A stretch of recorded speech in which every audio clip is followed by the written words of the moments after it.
La perspective axonométrique est basée sur la représentation à l'aide des trois axes du plan cartésien.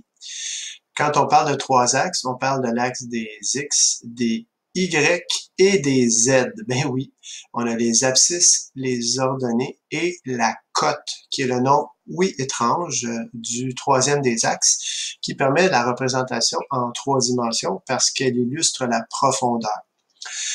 La perspective axonométrique est différente de la projection de la perspective cavalière de M. Cavalieri.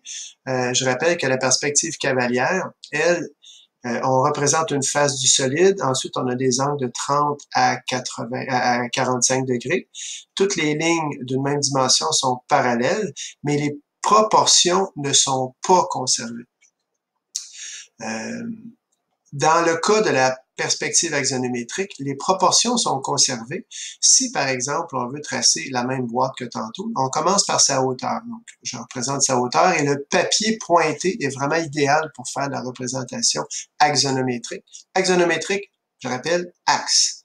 Ensuite, on trace les fuyantes. Donc, on les place à un angle, par exemple, de 30 degrés par rapport à l'horizontale ici. J'ai un côté de la boîte qui mesure, je sais pas, mettons que c'est 1 décimètre par espace, donc j'ai 2 décimètres ici. Ici, je vais en avoir 6 et ici, je vais en avoir 3. Donc, j'ai représenté ici mes trois dimensions, c'est-à-dire la hauteur, la largeur et la profondeur. Je continue.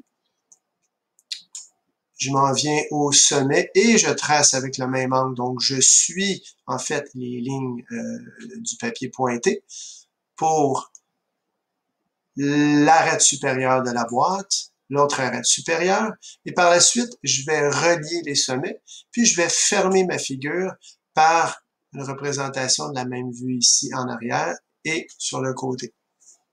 Si je termine, je peux représenter encore avec des pointillés les arêtes que je ne vois pas. On constate que tous les côtés sont proportionnels. Donc, si j'ai une boîte de 2 décimètres de hauteur, ben, j'ai 2 décimètres partout et ces lignes sont parallèles.